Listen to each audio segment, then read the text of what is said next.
Welcome to the Better Than Bitter Divorce Podcast, where we flip the script on divorce and show you how to have a more amicable divorce resolution. I'm your host, Tanya Licklider, a divorce coach, a certified life coach, and the mastermind behind the Better Than Bitter 5-step game plan course, where I help individuals build a pathway towards a more amicable divorce resolution. Each week, I'll bring you uplifting stories from people who've successfully experienced amicable separations, proving that divorce doesn't have to be a battleground. Whether you're overwhelmed with grief, struggling with custody and co-parenting, or just dealing with a high conflict individual, this podcast is here to guide you towards reclaiming your life and being what I know is possible, better than bitter.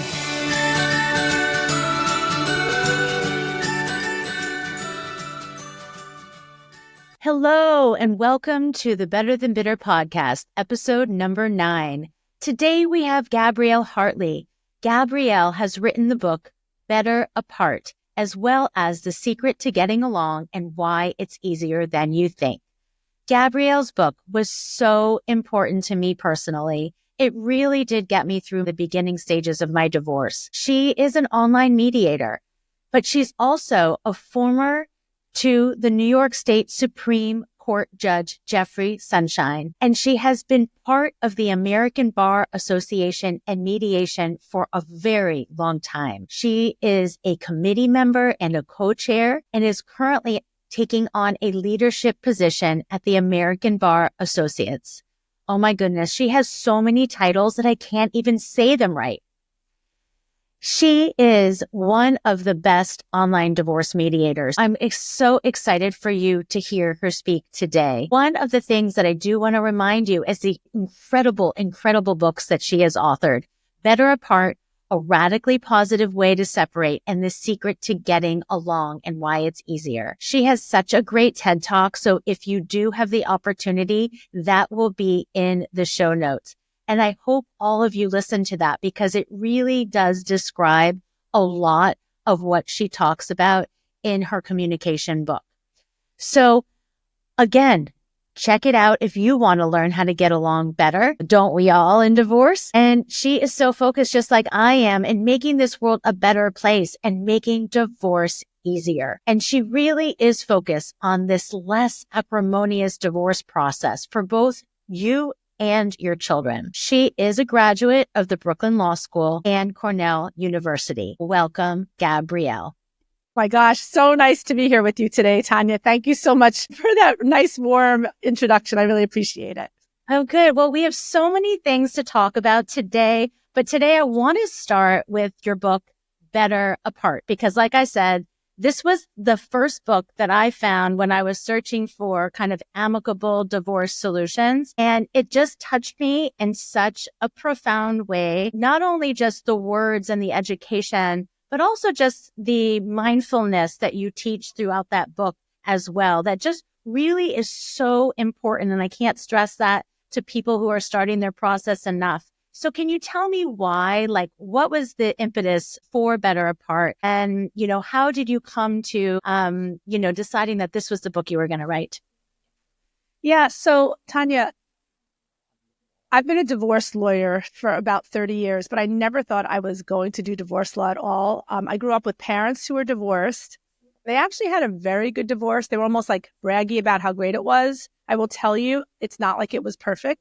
There was plenty of drama. There were plenty of, blended family situations, which were not always pleasant. But when I went and for Judge Sunshine in the divorce court in New York City, I saw how unbelievably acrimonious the process is, it's not really necessarily the fault of the lawyers or of the judge or of the process, but the three things working together are used as though that's the fallback. Whereas from my point of view, from my worldview, that should be really where you go as a last resort if you've got somebody who's absolutely unable to communicate in any way, shape, or form in a forward-moving manner. And so I worked in the court and I thought, oh my gosh, people need to know that there's a better way. And I looked in the bookstores, actually, very old-fashioned, right? And I saw that there were a lot of books written at the time by lawyers, like, how to represent yourself, and then by people who'd been divorced, who were like coaches or yoga teachers, etc.,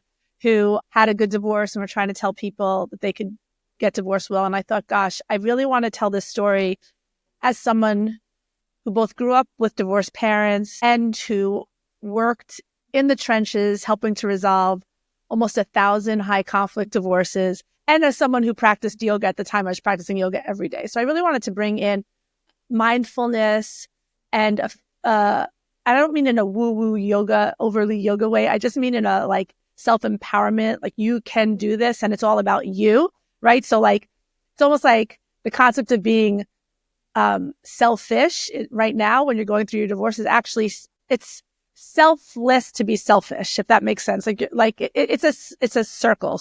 We could unpack that, but essentially it's like I felt like I can't reach the world. I'm in my office, and even though now, yes, I do all my mediations online, so theoretically, yes, I'm reaching the world, but I'm only reaching that one person at a time. And I thought I'd write this book and it would have broader reach, and I could make people feel a little bit better during this horrible time and let them know there's a better way. Yeah, I think that we have the same mission.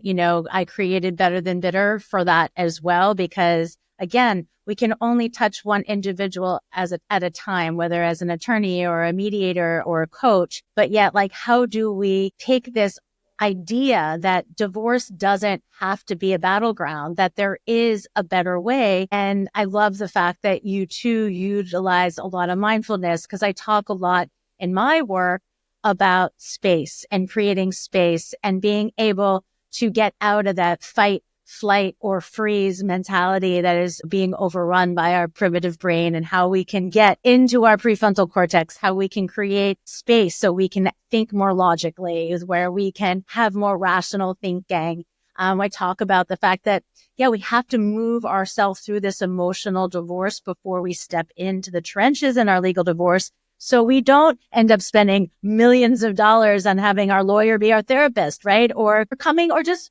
representing yourself from a place of emotion. When we're emotional, we're not making good decisions. So talk about the highlights of like Better Apart. And like, if you were to, tell somebody currently who is really just either in the trenches and it's not going the way that they want it to go, or they're at the beginning stages and they really can create a framework, what would you suggest to them to say, like, first read my book, but secondly, these are just things to think about in terms of the acceptance about being apart, I think is so important. So where does that come into play? So I'm so glad you just said that last, the acceptance about being divorced. Another impetus for writing the book was to a little bit lift the shame and stigma around divorce. We live in the shadows. You're outside, you're in the grocery store, everybody else looks so happy pulling things off the shelves, and you feel like, oh my gosh, my life is such a mess. I made all these poor mistakes. I stayed too long, or whatever your particular narrative is.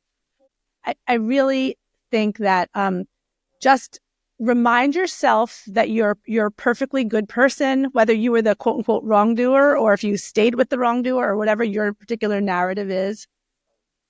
A step back is usually the best way forward. When you're getting divorced or you're in any kind of traumatic state, think of it as like your thinking brain is co-opted by your emotional brain, and you literally cannot make good decisions. Right? So you really have to slow down your thinking, give yourself the space to grieve, give yourself grace. I talk about the 5 essential elements of a better apart divorce. And just to touch briefly on what they are: peace, patience, respect, clarity, and forgiveness. Clarity is really what you want. Once you have clarity, you can make better decisions.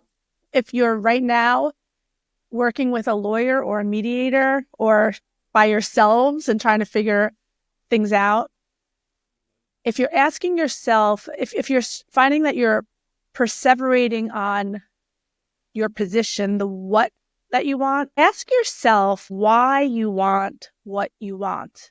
Because when you can understand your motivation or your need rather than your want or your more surface desire, you're going to find that it's easier to feel satisfied at the other side of that rainbow. There's no pot of gold there, but there is a sense of peace and satisfaction. So getting really clear with yourself about where do you want to go from here? And you know, there's sort of something exciting about that, Tanya, right? Wouldn't you say, like, Yeah.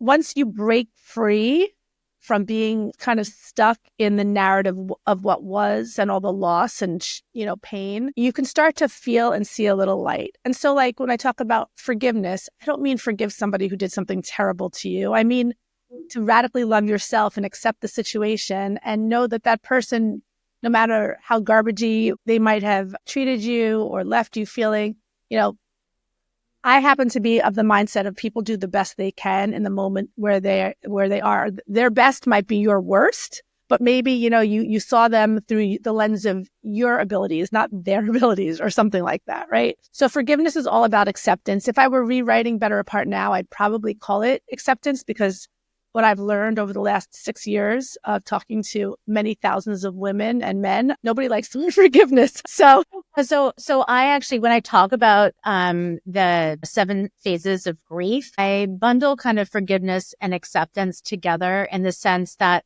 it's not forgiveness of a certain person's actions. It is forgiving yourself for the ability to relieve the burden of bitterness. I have the capacity to relieve myself from the bitterness that I feel right now. I'm forgiving to move forward. So I forgive to accept. that's It's right. not, yeah. So it's forgiving to accept because I don't want to carry that burden of bitterness forward in my post-divorce life, right? So because that's where, like, you divorce somebody and you hold on to the resentment and the bitterness and the anger, and then you might as well just be married. Right.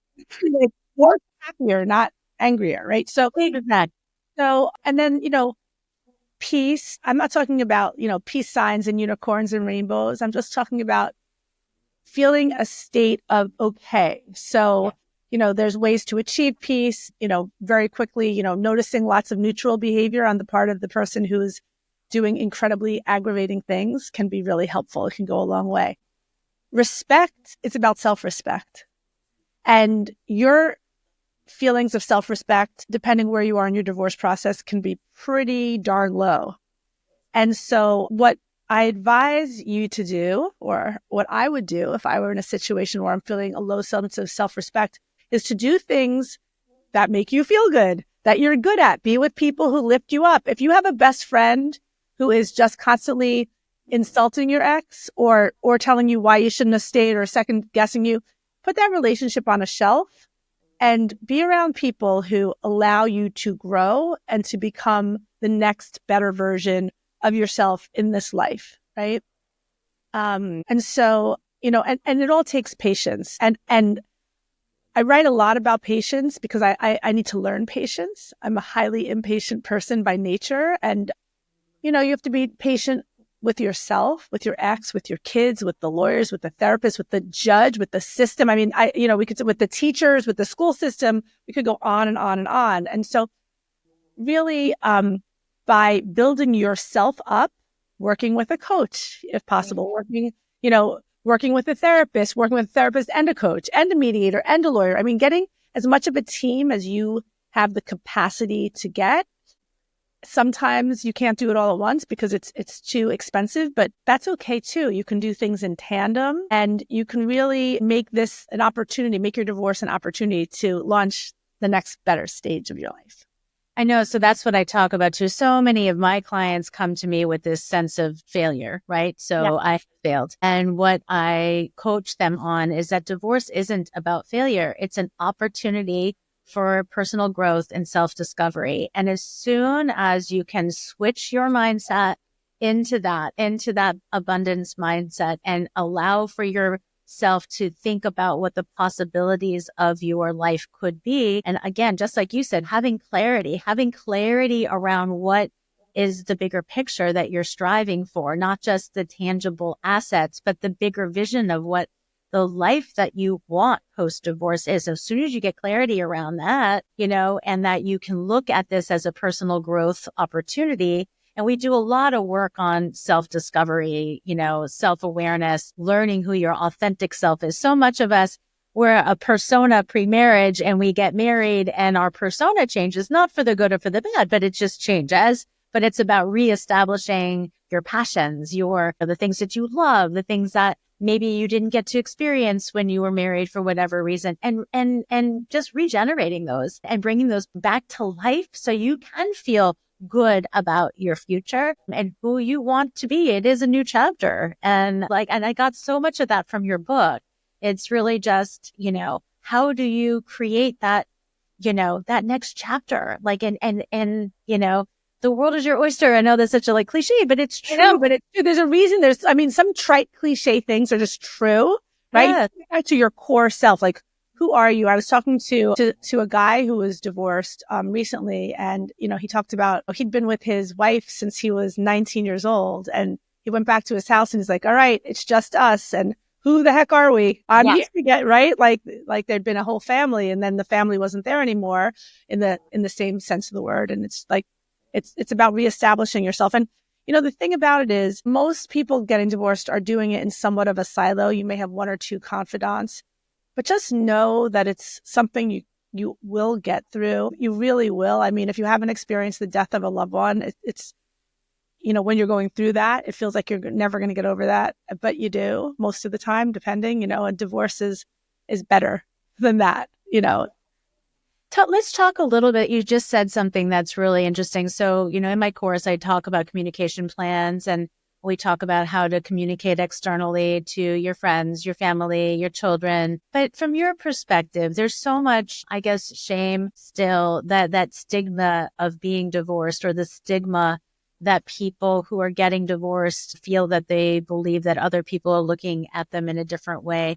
What are your thoughts on getting past that feeling or that stigma and giving people some level of empowerment to not feel embarrassed about where they are in their lives and how to approach that from an external communication perspective? Yeah. So from an external communication perspective, other than one or two confidants, I would really encourage your world to not speak poorly about your ex. They can say, "I hope you're okay." They can say things that are like supportive. But the fact of the matter is your ex is still a part of your past narrative. And I don't really think it does anybody any good to feel like a whole section of their life was a lie, that anything, it's not a this or that. It's not a binary. Your experience may have had some great parts too. Like to think that maybe you stayed there for some reasons beyond, I was financially trapped. I had to stay with the kids. My family would disown me, whatever. I think that it's really important to draw lines, especially if you have children, because it just is communicating that your children are half bad if they're half the offspring of your ex, right? Think about it. And your ex is not your child's ex. And I can remember overhearing things as a child from my parents' friends who are perfectly nice saying unkind thing about the other parent, and whatever. I wasn't upset by it. I more thought that, they were, I just, I didn't have the highest thoughts about them. I would just communicate less, because also you're going to move through it more than other people will, especially if you have an ongoing relationship because you're co-parenting. And then if people see you as being positive and being highly functional, they are going to be less inclined to keep on repeating that negative narrative, which is not going to help you over time. Now, I said all that, but I'm also going to say, if you have friends and you're really not comfortable being in the same environment with your ex for a period of years, you might say, "Hey, right now, I'm really not comfortable being in the same place. It's totally cool if you just invite them, or if we alternate, or I know situations where the two parties decide to alternate on their own when they know mutual friends are going to invite both of them. But it doesn't mean you have to demean each other." Yeah. And you are my third guest that gave the exact example about not throwing the other spouse under the bus for the exact reason, especially in front of the children. And, I don't believe it should ever happen, but especially in front of the children, because you used the exact language as two other guests. Really? Our children are 50% of each parent. So when you begin to speak poorly about the other parent, that child recognizes that they are 50% that person and that they are then bad. I mean, that I actually, maybe this is TMI. This is not because I'm a lawyer or a mediator, but I, as a young woman, remember thinking noticing a lot of my friends' parents had intact families and they were just a little less self-critical, a little less critical of their parents. It's very slight, but I was very aware of this concept that it's really bad. And my parents actually didn't demean each other much at all. So Mine did. Yeah, but you could imagine that if it does happen, it's really not good. And I'm just going to say, if my parents could do it, I don't know Tanya's parents, but I'm going to say if Tanya's parents could do it, you can do it too. And it's not because, in my situation, it's not because my parents, either of them were perfect. My dad had a new wife kind of character every 4 years or so, but they were all good. I still know all of them. And my father passed away a few years ago and many of them showed up to his funeral and it was all fine, Yeah, it's funny that you referenced that because I do believe that, when we, and with my kids, the whole idea that I'm divorced and my parents were divorced and that my ex's parents were divorced. And so my daughter especially is like, oh my gosh, does that mean I'm going to get divorced? And, I wanted to share with her your story, hey, listen, I came from divorced family and I'm still married. So anyway, marriage is hard. And if you work at your relationship, it doesn't matter if your parents were divorced or not, just relationships are hard in general. 50% of people getting married get divorced, right? So at the end of the day, no child should feel doom and gloom because they come from divorced families. What do you say about that? Yeah, I totally agree. I actually think, this is also a weird thing to say, but I think that if you parents handle your divorce well, your kids are going to develop skills that they never would otherwise have gotten. In other words, having to be a little more organized with their things, having to learn how to, share a room with a step sibling, having to do all the things there. Your child is going to become more flexible, more resilient, more understanding, but it takes a lot of work.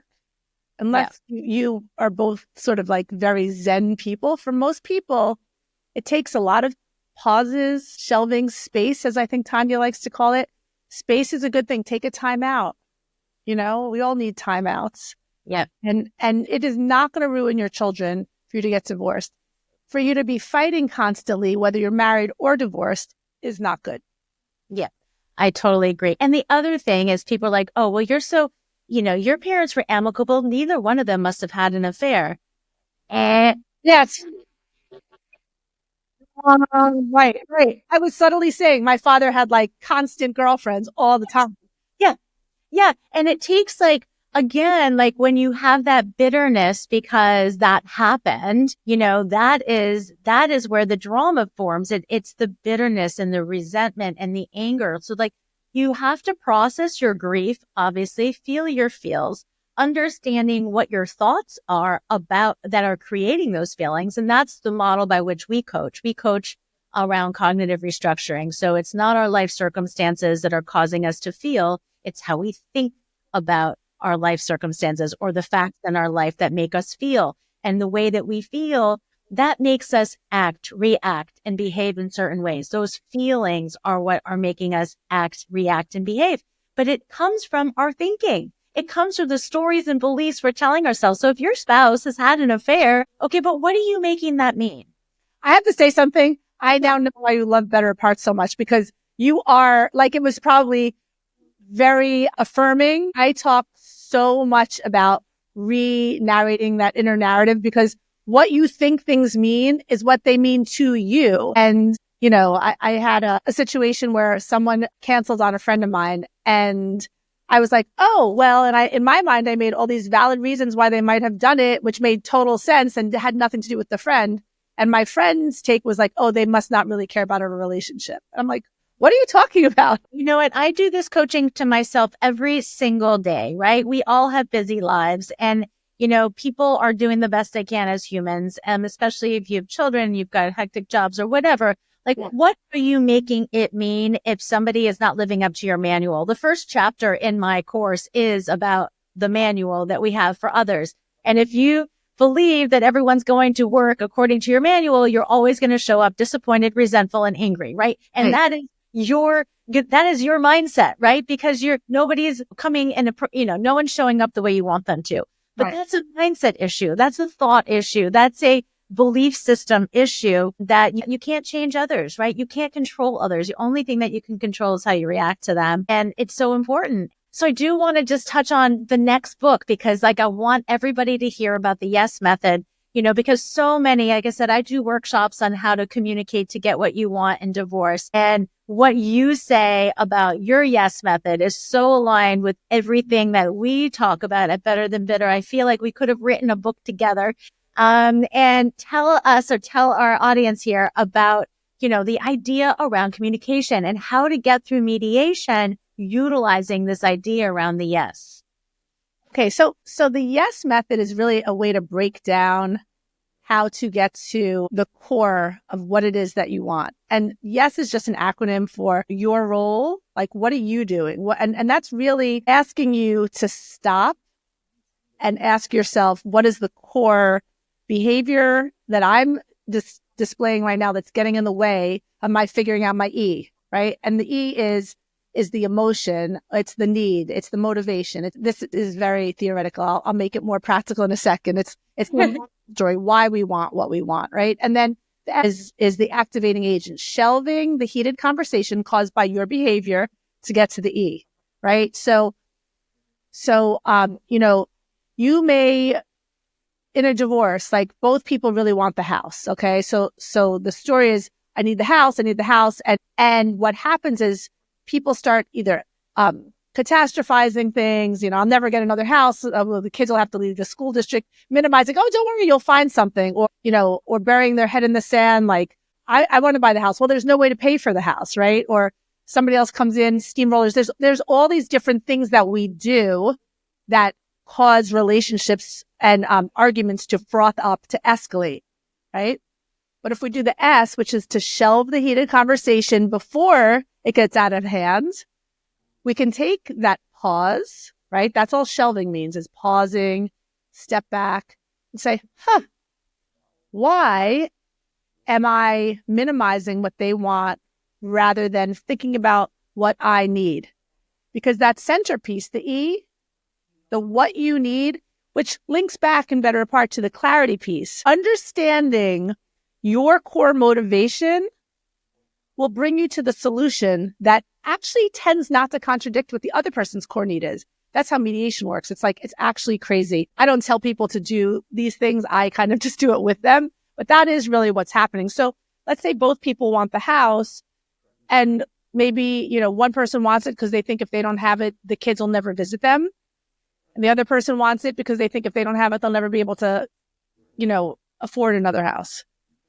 But I've seen this happen time and time again. We say, okay, let's do a little experiment. Let's rent an apartment in the summer. Let's say a family, you can rent a 3-month apartment or something. Let's see what happens. Let the kids start getting on a visitation schedule at that apartment, right?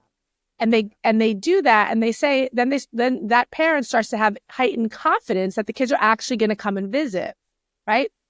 And then maybe the parent who doesn't think they're going to be able to afford the house, they didn't realize how much they're going to get in support, or they didn't realize, with this new free time, they can get another job or whatever. Suddenly, nobody wants the house, right? That nobody liked the house in the first place, but they came in blazing guns that they needed the house, right? And so we unpacked it. But because what they were doing was, one person is getting all heated up and the other person is saying, don't worry, don't worry, don't worry, which just gets the first person more heated up, and it gets into a cycle. And then if you go to court, well, good, that just cost you each $60,000, right? Plus more fights and more fights and more fights, rather than noticing what's going on and getting behind, the why of the what. So I don't know if I explained that very clearly. Listen to my TED Talk. It's much more clear.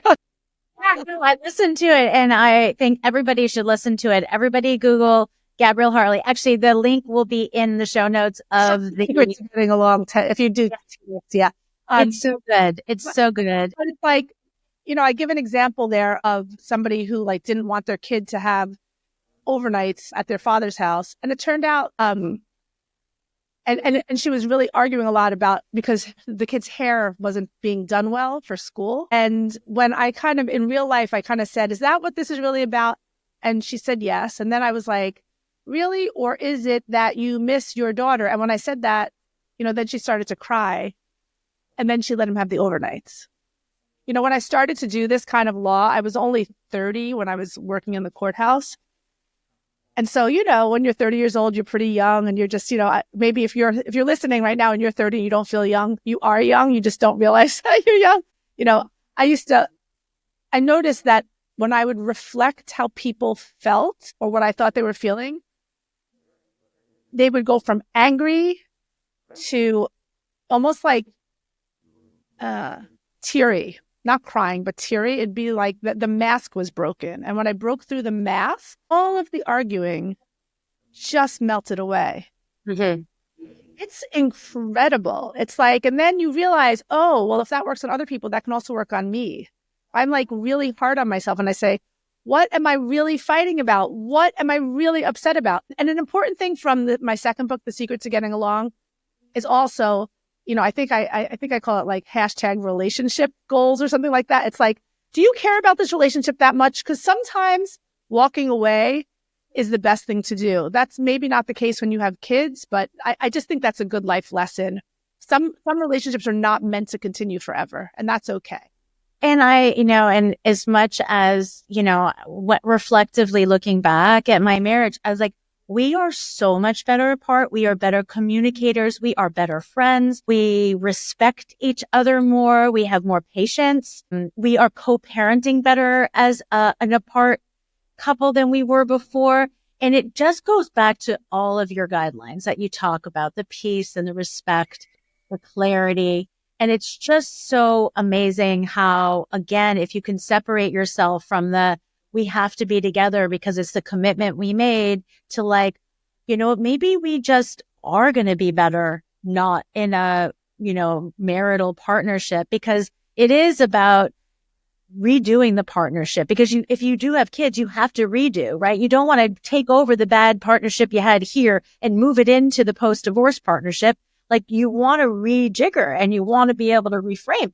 And if you can take all the principles that you said, like how to do this better apart better, and you can take that into a more productive, communicative, collaborative, co-parenting relationship forward, that is where the power comes. Like you said, that's the sweet spot. And you have to believe you can, okay? Because again, I feel like the term narcissistic person is so overused right now because everybody whose marriage didn't work out is married to a narcissist. And it's just like we all have narcissistic behaviors. Like every person in the entire world has some level of narcissism because it's a sense of self at the end of the day, but it is how you nurture that or feed it or rebel against it. And that's where the turmoil comes in. And again, just separating and creating that space between you and then rethinking how to have a more productive relationship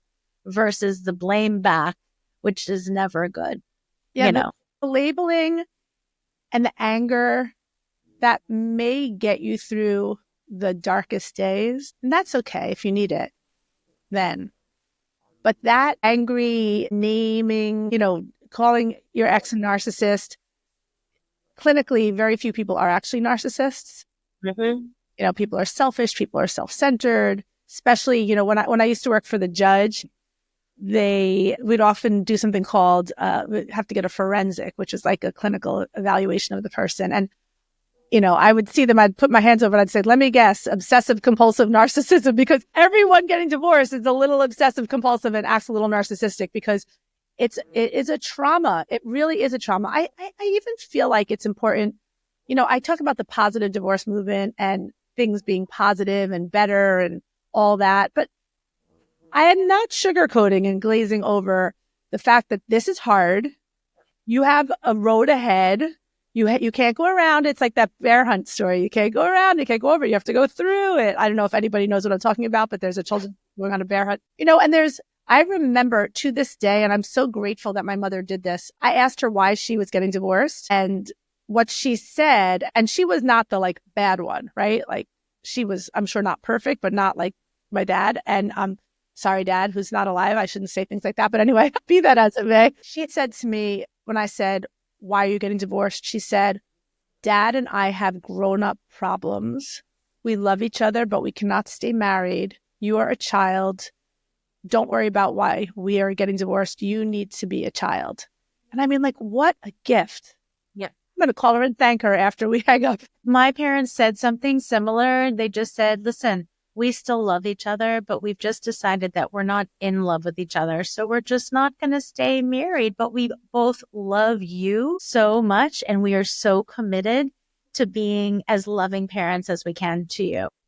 My parents also told me and my brother, like, you're not running circles around us. They were very united. Like, but Tanya, we're really lucky. I know. Anyone listening right now, like, if your family models are not like our families, like that's normal, that's okay, and you can do it. You can do it. Well, I know that we need to start wrapping up, and I have one other question.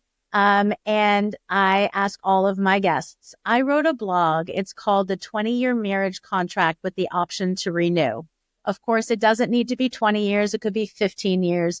But it's this idea that it's really easy to get married, but it's super hard to get divorced. So if you were to think about a 15 or 20-year marriage contract when you got married, but it had the option to renew, what would you believe the trajectory of marriage to be? And would there be a shift if you had to talk about all of these kind of life decisions, staying at home, deciding not to work, one person working, like having some level of early contract again, and how you treat each other, knowing that you have the option to just be like, I'm done. Yeah. So I think that if that were the norm, I think marriage would be very different. I think everybody would work because like it'd be scary not to work from a financial point of view. I think, there's a lot of statistics that show when people live together and they're not married, they're more likely to break up. I think relationships would end more easily. I think there's a reason marriage is structured the way it is. Well, obviously there's a reason we had shorter life expectancies, et cetera, when it was first created. But I do think that it would really change the nature of marriage significantly. So thank you again, Gabrielle, for being a guest today. We really, really appreciate it. And I hope that everybody does read your books because, again, it really, really did help me in my process. And I hope it'll help many people moving forward. Thank you so much for having me. I really appreciate it, Tanya. So at the end of every podcast, I always like to sum it up with my 3 top tips based on what I have gotten from the podcast and the person I'm interviewing. Gabrielle had so many amazing things that she said today. But in summary, the 3 top things that I got out of today's episode was number 1 is that she talks about the 5 different ways that you can approach your being better apart. And the one that really stood out to me on top of, just being peaceful and respectful is really the one about clarity, because it's so important when you are getting divorced to have clarity, not just on what you want, but have intent around the why, meaning understanding why you want what you want, because you need to be able to step back from the minutia and the little bits and pieces about the asset division or the parenting plan, but take a step up, look at it from a drone's view and thinking about the bigger picture and really understanding why is it that I want what I want? Because it's important to take the emotion out of the equation. So the second thing that I got from her talk was about the YES method. And the 3 parts of the YES method in order to communicate to get what you want is really about 1, understanding the part that you are playing and understanding that in order to communicate properly, Pointing blame back at the other person is only going to give them power over your emotions. So being able to understand your role in being able to move this divorce forward, and the amicability portion of that really just comes back to controlling what you can control, and that is yourself. The next part is really the emotion. So where is the emotion coming from? Understanding that primitive brain, understanding that fight, flight, or freeze mentality, understanding that you need to give yourself space. And the S is being able to shelf it. So the E and the S go together, meaning that in order for the E to be managed, your emotions to be managed, you need to be able to shelf conversations. You need to be able to press pause. And the last thing that I really want to point out in Gabrielle's discussion is similar to where I have ended with other interviewees, meaning that we need to keep our children at top of mind. That when you throw the other spouse under the bus, when you allow for other people to speak poorly of them, that especially in front of the children, the children really do recognize that they're 50% of each one of those spouses. So you need to make sure that they believe that each the 50% of them is good. And if you are constantly surrounding yourself with negativity, with people that are speaking so poorly of your soon-to-be spouse or soon-to-be ex, that you are only going to create more negativity in your life. So make sure that you are staying positive about the good things that you see in that individual and not so focused on all of the bad.